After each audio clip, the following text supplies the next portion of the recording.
Mesdames et messieurs, bonsoir. Merci d'avoir choisi RTI 1 à la une de ce 20h. L'axe Jacquesville-Toukouzou-Noumouzou sera bitumé. Le ministre d'État, secrétaire général de la présidence de la République, Patrick Kachi, a lancé les travaux. Véritable soulagement pour les usagers de cette route longue de 50 km. Elle permettra de désenclaver 33 villages sur les bords lagunaires et développer le tourisme. Le consulat général de Lyon dispose désormais d'un centre d'établissement de passeports biométriques depuis quelques jours. C'est une véritable bouffée d'oxygène, notamment pour les Ivoiriens résidant dans le sud de la France. Le centre vient d'être inauguré. Sa création est saluée par tous. La sécurité transfrontalière au cœur des priorités du gouvernement. Le secrétariat exécutif de la Commission nationale des frontières de Côte d'Ivoire initie une formation sur la cohabitation pacifique à l'intention des leaders communautaires des départements de Doropo et Téni dans la région du Bonkani. Qui est Joe Biden, celui qui deviendra le 20 janvier prochain le 46e président des États-Unis? Une consécration après 47 ans de vie en politique jalonnée de tragédies. Dans ce 20h, nous reviendrons sur les temps forts du parcours du successeur de Donald Trump à la Maison-Blanche. Comment a-t-il finalement atteint son objectif après 2 tentatives en 1987 et 2008? Soyez les bienvenus sur RTI 1 en Côte d'Ivoire. La présidentielle a eu lieu le 31 octobre dernier. Et selon les résultats provisoires proclamés par la CEI, la présidentielle a été remportée par le candidat du RHDP. Reste maintenant au Conseil constitutionnel de proclamer les résultats définitifs.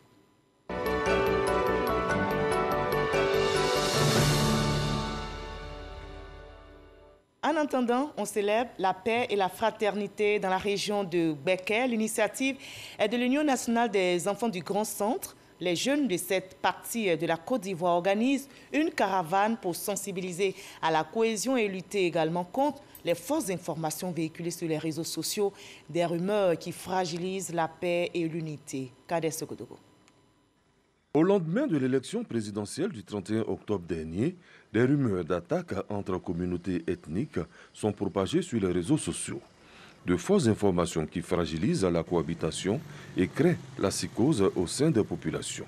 Pour resserrer les liens de fraternité et consolider l'unité, l'Union nationale des enfants du Grand Centre de la Côte d'Ivoire initie une caravane pour la paix.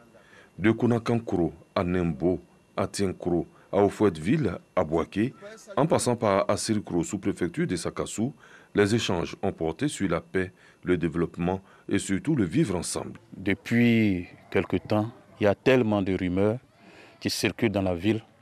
Donc nous avons décidé de sensibiliser les différentes communautés à rester sereins, que personne ne cherche à détruire qui que ce soit. À Kongo-Dekro, commune de Boaké, la notabilité et les populations saluent cette initiative. Ceux qui sont venus dire, on est content, parce que c'est ce que moi-même j'ai besoin. Je veux la paix. Si les gens viennent pour nous provoquer, on va dire que non, il faut prendre ton force là pour aller faire ce que tu as besoin de faire là-bas. Nous, on n'est pas venus de par là. Ils ont pris vraiment une bonne initiative pour essayer de calmer, disons, les tensions qui montent dans les villages. Bon, j'ai pris Dieu pour que vraiment tout le monde essaie de prendre ce même chemin-là, où on prend la paix. Si l'on s'inscrit dans la paix, à Kongo-Dekro, c'est toute une famille, c'est toute une jeunesse, c'est tout un ensemble, un brassage culturel. Il y a plusieurs ethnies ici. La caravane de la paix va sillonner toutes les sous-préfectures de la région de Béké.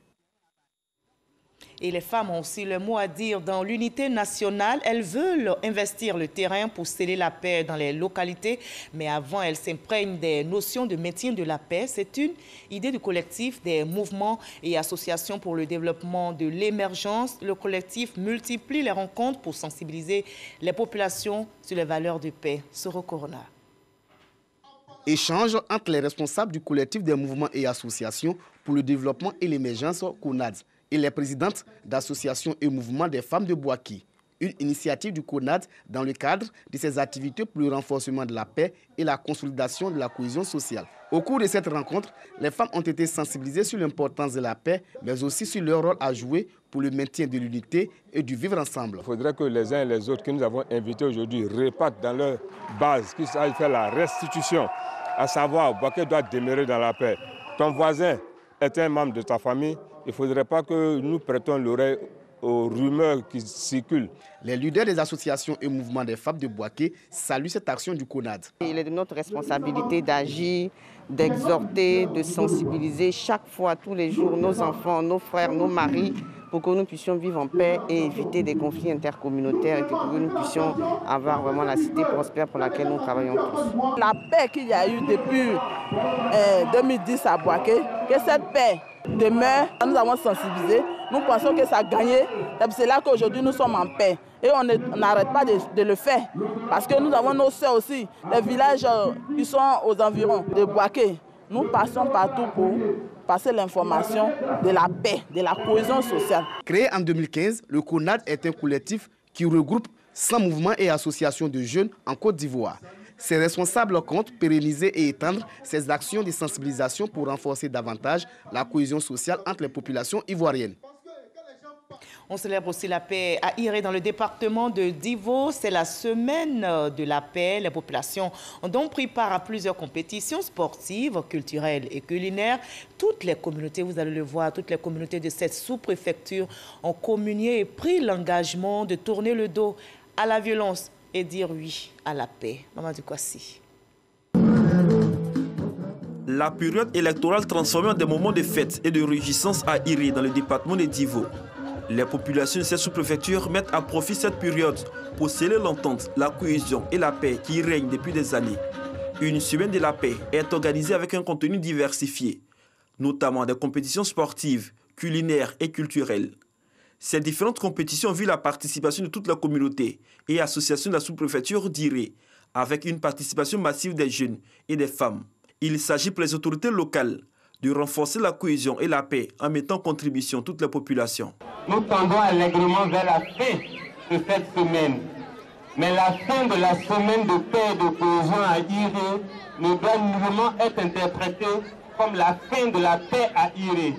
Bien au contraire, au-delà de la semaine en cours, nous devons au quotidien cultiver, exprimer, extérioriser les acquis de cette semaine. Cette initiative est soutenue par les sociétés minières exerçant dans le département de Divo. Elles aussi souhaitent un climat apaisé pour favoriser le développement économique de leurs activités et surtout pour le bien-être des populations. Nous pensons que sans la paix, il ne peut pas y avoir de développement. Le vivre ensemble de Iré va demeurer. Nous avons tant à préserver. Ensemble, frères et sœurs de Iré, au-delà des infrastructures, nous avons nos familles, nos villages et les emplois de nos enfants à préserver. Nous devons ensemble dire non aux violences des périodes électorales passées. Nous vivons ensemble. Je ne suis pas d'accord avec toi. Cela ne veut pas dire que je dois avoir un problème avec toi. Le tournoi de football a été remporté par l'équipe du quartier résidentiel au profit de l'équipe de Gulacro, pendant que l'association des femmes du village de Douaville remportait le concours culinaire face aux femmes de Iré Plateau. La troupe théâtrale du village de Baké est sortie victorieuse du concours de sketch portant sur la paix et la fraternité. Oui à la paix, non à la violence. Les missions d'observation déployées lors de la présidentielle sur le territoire ivoirien ont fait cette recommandation aux populations dans leurs différents rapports. Par ailleurs, comment travaillent les observateurs? Hassan Diané, secrétaire général du Conseil national des droits de l'homme, était au magazine du dimanche présenté par Herman Guivet. Ils ont échangé sur le fonctionnement des missions d'observation période électorale. Voyons un extrait de leur entretien. Pendant les phases préparatoires du processus électoral, une mission se déploie. Généralement, c'est un groupe d'experts qui vient évaluer le cadre législatif et réglementaire ainsi que le cadre institutionnel du processus électoral. Et cette mission se poursuit même après la tenue du scrutin pour évaluer la proclamation des résultats et le contentieux généralement qui suit l'élection. L'observation itinérante, c'est-à-dire le déplacement d'un observateur d'un lieu de vote à un autre lieu de vote. Il y a l'observation sédentaire qui consiste à rester dans un bureau de vote pour procéder à des constats dans ce bureau de vote. Vous avez des missions qui utilisent l'observation ciblée, en ciblant certaines régions ou certaines zones précises pour procéder à leur observation, à leur constat et produire des rapports. Il y a Enfin, l'observation systématique qui consiste en un déploiement stratégique fondé sur des statistiques. Pour un observateur, de façon générale, il est demandé le respect d'un ensemble de principes. Le principe de neutralité, d'impartialité et l'exactitude des informations qui sont rapportées, la vérification des informations, surtout voilà, pour éviter de rapporter des informations fausses. C'est une exigence d'ailleurs de toute mission d'observation de rester impartial, de rester neutre, de rester professionnel et de vérifier l'exactitude des informations qui sont données. C'est pour cela, pour le recrutement des observateurs, nous mettons l'accent sur la moralité des personnes que nous recrutons. Je tiens à préciser, il n'appartient pas aux missions d'observation de se substituer aux institutions chargées de l'organisation et de la régulation du processus électoral. Un observateur ne fait que observer, relève ses constats et tire les conséquences de ces constats au regard des standards sur lesquels il travaille. Je vous conduis à présent sur l'axe Jacquesville-Toukouzou-Numuzou. Cette voie longue de 50 km changera bientôt de visage. Elle sera bitumée. Le ministre d'État, secrétaire général de la présidence de la République, Patrick Kachi, a lancé les travaux. Les retombées sont importantes. Désenclavement de 33 villages sur les bords lagunaires et développement du tourisme dans la région, nous dit Godefroy Okambawa. Longtemps espéré par les populations de Jacquesville et de toute la région des Grands Ponts, le bitumage de l'axe Jacquesville-Toukouzou-Numuzou sera une réalité. Suite à la promesse faite par le chef de l'État Alassane Ouattara en mars 2015, les travaux de ce tronçon long de 50 km entrent dans leur phase active. En temps de pluie, on ne peut pas rouler. Même s'il n'y a pas plu, même on ne peut pas rouler aussi. Et si réellement le goudron vient, vraiment nous sommes heureux. Lançant les travaux, le ministre d'État, secrétaire général de la présidence, Patrick Kachi, s'est appesanti sur l'importance d'une telle infrastructure dans la région. De 1993 jusqu'en 2010, la Côte d'Ivoire a plongé. Et on a presque touché le fond, à tel point que, en termes de moyens, on est arrivé au même niveau que 60. Depuis 10 ans, on a trouvé la paix, le calme, et le pays est reparti. Les opérateurs et les acteurs internationaux, la Banque mondiale, le Fonds, tout le monde dit la Côte d'Ivoire est repartie. Plus jamais on ne doit retourner. Au cours de ce lancement, les autorités coutumières et administratives de Jacquesville ont traduit leur gratitude au chef de l'État pour ses actions de développement. Des initiatives qui viennent impulser le développement économique et touristique de cette région. L'axe Jacquesville-Toukouzou-Numuzou permettra de désenclaver 33 villages lagunaires. Et notre pays regorge d'atouts touristiques. Je vous conduis à la baie des Milliardaires, où un hôtel 5 étoiles vient de voir le jour dans ce paisible cadre sur l'île Boulé, avec une vingtaine de chambres et de suites. Le réceptif est l'œuvre d'un opérateur économique ivoirien. Le ministre du Tourisme et des Loisirs, Siandou Fofana, a visité l'établissement. Didier Nguessan s'est laissé séduire et vient de l'île Boulé. L'hôtellerie en Côte d'Ivoire vient de s'enrichir d'un nouvel établissement. Il s'agit d'un réceptif hôtelier au standard 5 étoiles situé à la baie des Milliardaires sur l'île Boulé. Une vingtaine de chambres, des suites avec jacuzzi privatif, un restaurant, une salle de spectacle et une plage pouvant accueillir plus de 1000 personnes. Le promoteur Fabrice Saoignon fait le tour du propriétaire avec un invité de marque, le ministre du Tourisme et des Loisirs, Siandou Fofana. Le développement de ce type de réceptif s'inscrit dans le cadre du projet touristique Sublime Côte d'Ivoire. L'idée pour nous, en tout cas, c'est de contribuer effectivement au plan de développement touristique de la Côte d'Ivoire, nommé Sublime Côte d'Ivoire, en proposant un produit qui soit justement de normes mondiales, en fait, on va dire ça comme ça. La Côte d'Ivoire regorge vraiment de nos potentiels énormes en termes de paysages, en termes de configuration géographique. Et donc, nous, on s'est inscrit vraiment dans la vision du ministre pour sortir un projet qui soit effectivement aux normes. Et pour nous, c'est vraiment un plaisir de savoir que ça plaît et que ça peut contribuer à attirer, effectivement, à faire de la Côte d'Ivoire une belle destination. La Côte d'Ivoire a terminé l'année 2019 avec plus de 4 millions de visiteurs et désormais, ce n'est pas nous qui disons, c'est l'Organisation mondiale du tourisme qui considère que la Côte d'Ivoire est devenue un pays à vocation touristique. Et de telles initiatives, quand vous voyez, Il y a 10 ans en arrière, ou moins que ça, ce n'était pas envisageable. Et aujourd'hui, c'est possible, ça relève du domaine du réalisme. Et vous voyez que ce que nous visitons, c'est quelque chose qui est fabuleux et c'est sublime. Les suites répondent au-delà des caractéristiques voulues par un hôtel de 5 étoiles. En conséquence, on s'est dit c'est 5 étoiles et plus. Les clients locaux et expatriés profitent du week-end dans un cadre convivial. Preuve que la vie a bien repris à Abidjan après les crispations sociales de ces derniers jours. L'établissement hôtelier a permis de créer 157 emplois directs, détenus pour la plupart par les jeunes des villages voisins. C'est pour toutes ces raisons que la Côte d'Ivoire reste une destination privilégiée, justement pour attirer plus de touristes. Dans notre pays, le gouvernement accentue la lutte contre le changement climatique au regard des nombreux dégâts causés par les pluies diluviennes du fait du changement climatique. 6 pays de l'Afrique de l'Ouest sont en conclave ici à Abidjan. Ils réfléchissent aux actions à mettre en œuvre pour prévenir les risques. Astou Touré. Depuis quelques années, la Côte d'Ivoire participe à plusieurs rencontres nationales et internationales liées au changement climatique en vue de réduire les risques d'inondation.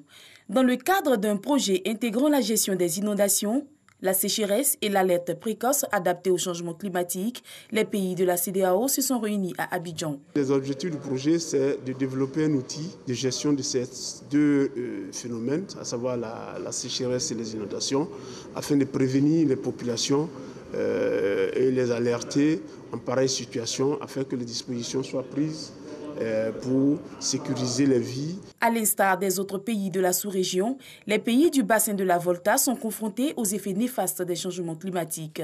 Occasion pour le ministère des Eaux et Forêts de revenir sur l'importance de cette rencontre. Le projet développera des solutions et des approches innovantes pour la réduction des risques de catastrophes et l'adaptation au changement climatique, comprenant des solutions dites vertes, ainsi que des approches participatives sensibles au genre.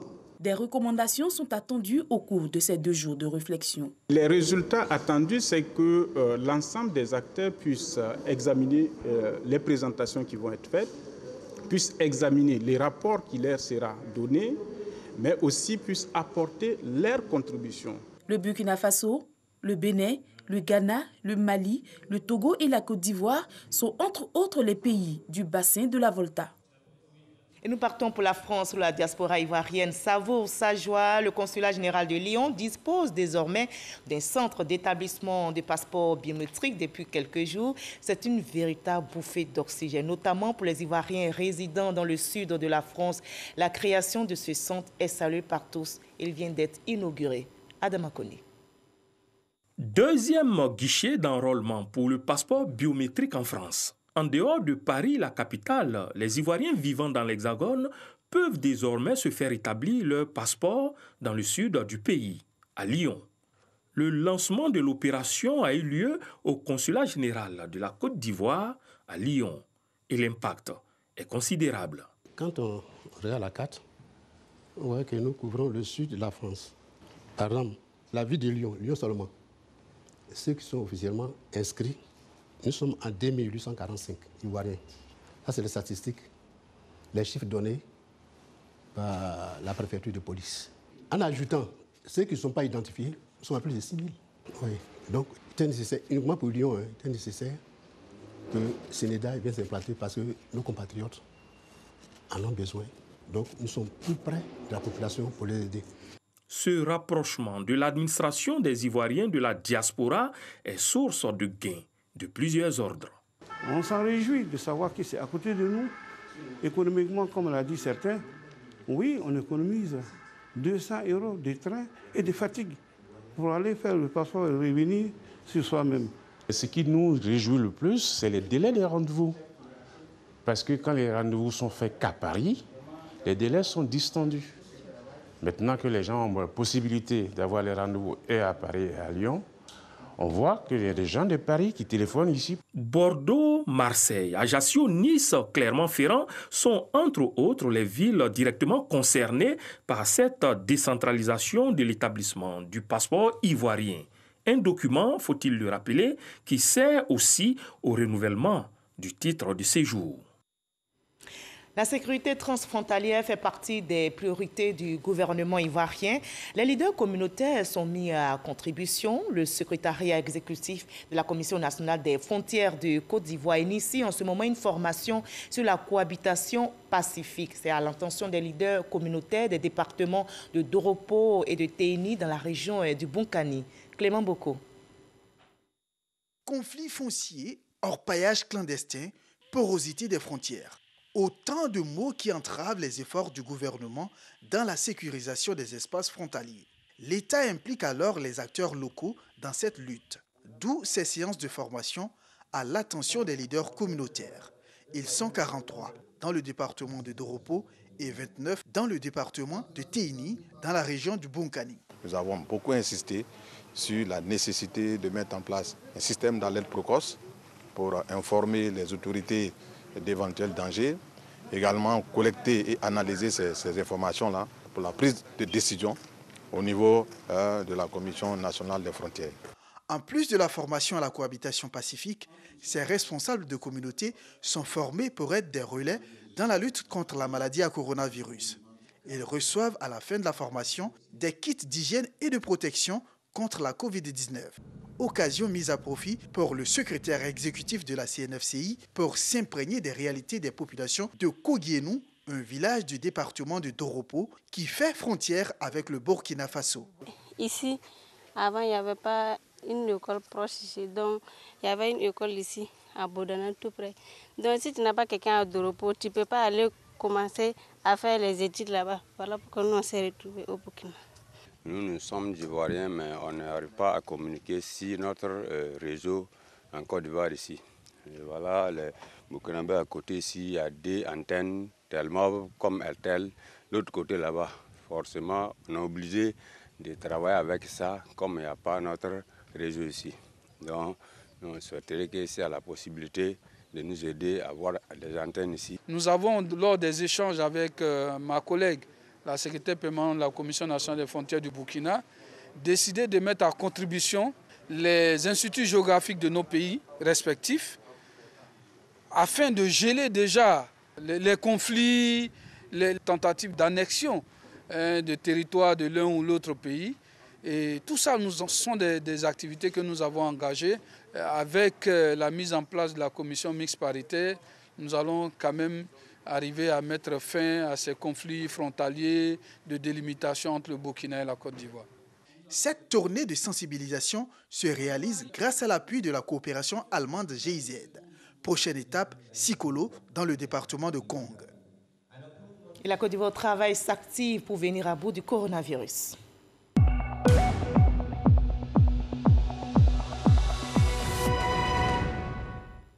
Ce dimanche 8 novembre, on dénombre 19 cas confirmés sur 941 échantillons prélevés, 19 nouvelles guérisons, 0 décès. La Côte d'Ivoire compte à ce jour 198 cas actifs. La lutte continue pour vaincre cette maladie mortelle. Préservons notre santé et celle des autres en appliquant scrupuleusement les gestes barrières.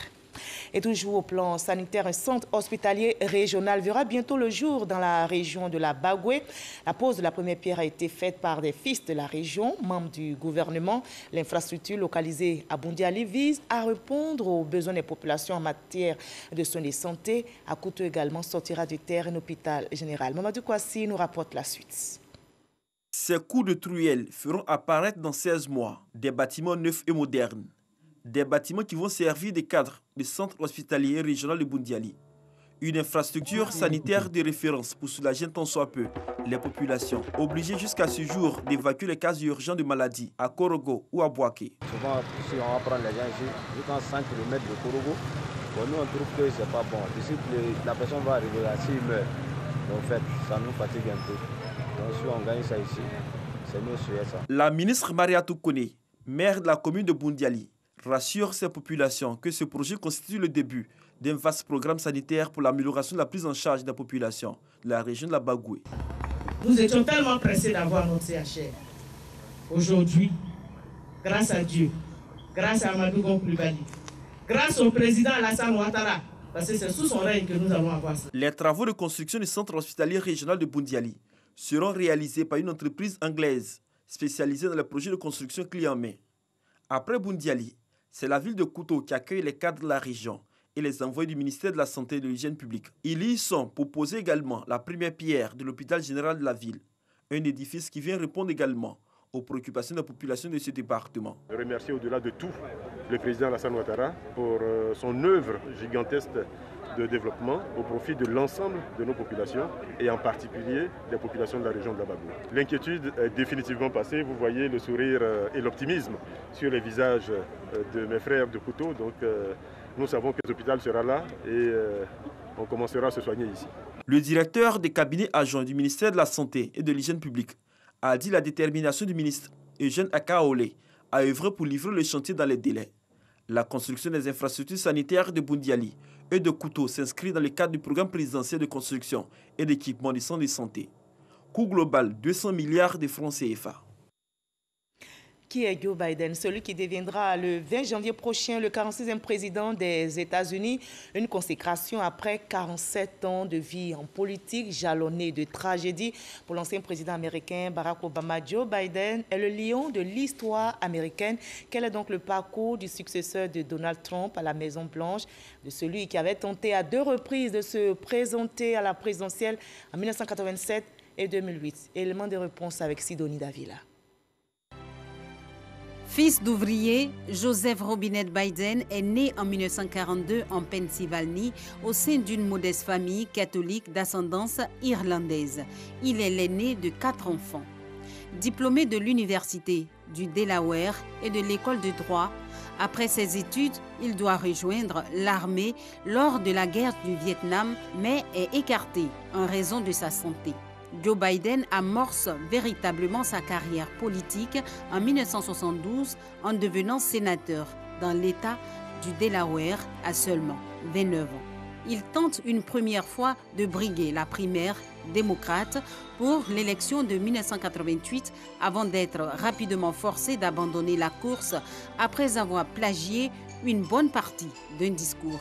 En 2008, il revient à la charge et se fait battre par Barack Obama, avant de rejoindre la liste des démocrates à l'élection présidentielle. En tant que colistier de Barack Obama, Joe Biden entre avec lui à la Maison-Blanche en janvier 2009. En pleine crise financière, le désormais vice-président américain facilite l'adoption par le Congrès d'un immense plan de relance de 700 milliards de dollars. Le président Barack Obama lui confie la mise en œuvre de ce plan crédité du rebond de l'économie américaine. Durant sa longue carrière politique, Joe Biden a connu des hauts et des bas. Marié et père de 3 enfants, en 1972, il perd sa première femme, Neila, et sa petite-fille, Naomi, dans un accident de voiture, peu après avoir remporté sa première course au Sénat. En 2016, la mort de son fils aîné, Beau, d'une tumeur au cerveau, le retient de se lancer dans la présidentielle de 2016.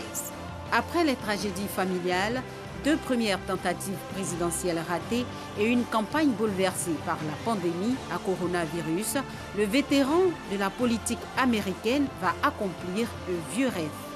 La 3e tentative est la bonne.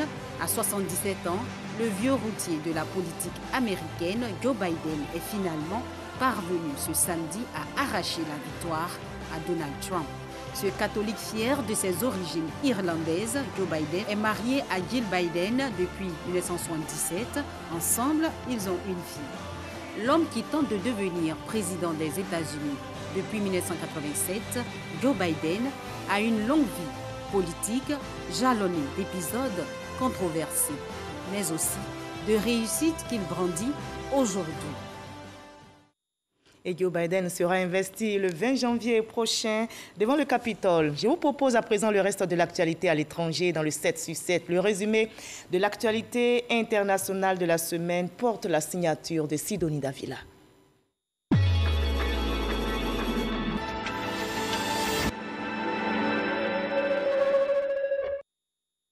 Au moins 4 morts et plusieurs blessés dans une attaque terroriste en Autriche lundi. Ces fusillades en plein cœur de la capitale autrichienne, Vienne, ont été revendiquées par le groupe terroriste Daesh. La tension est vive entre Addis Abeba et les autorités provinciales du Tigré. Selon le Premier ministre éthiopien, le Front de libération du peuple du Tigré a franchi le dernier stade de la ligne rouge en attaquant mardi un camp de l'armée fédérale, faisant plusieurs morts et beaucoup d'autres blessés.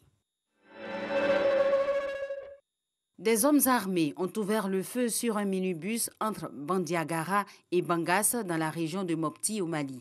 Sur la trentaine de passagers du bus attaqué, 8 morts. L'assaut a été attribué à des djihadistes présumés. Des informations confirmées mercredi par l'un des rescapés et un responsable administratif au ministère de la Sécurité. Il a été réélu le 25 octobre dernier. Le président tanzanien John Magufuli a prêté serment jeudi. Le nouveau dirigeant tanzanien a été élu pour la première fois en 2015, succédant à l'ancien président Jakaya Kikwete.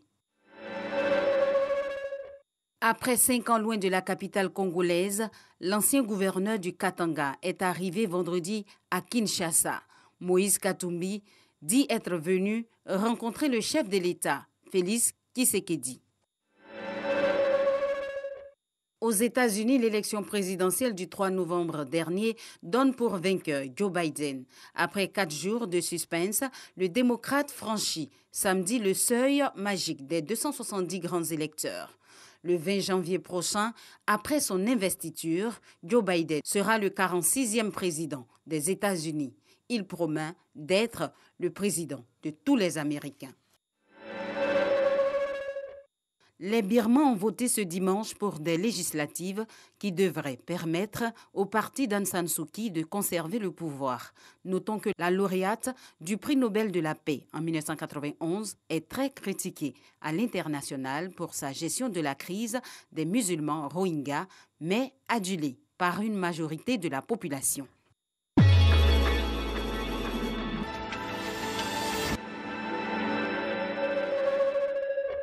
Voilà, ainsi va le monde. Merci de nous avoir suivis. L'actualité revient à 23h avec Koné Abdoulaye. Demain 20h, retrouvez Kolo Koulibaly. Je vous souhaite la paix, l'amour et le bonheur. Prenez soin de vous. À très bientôt.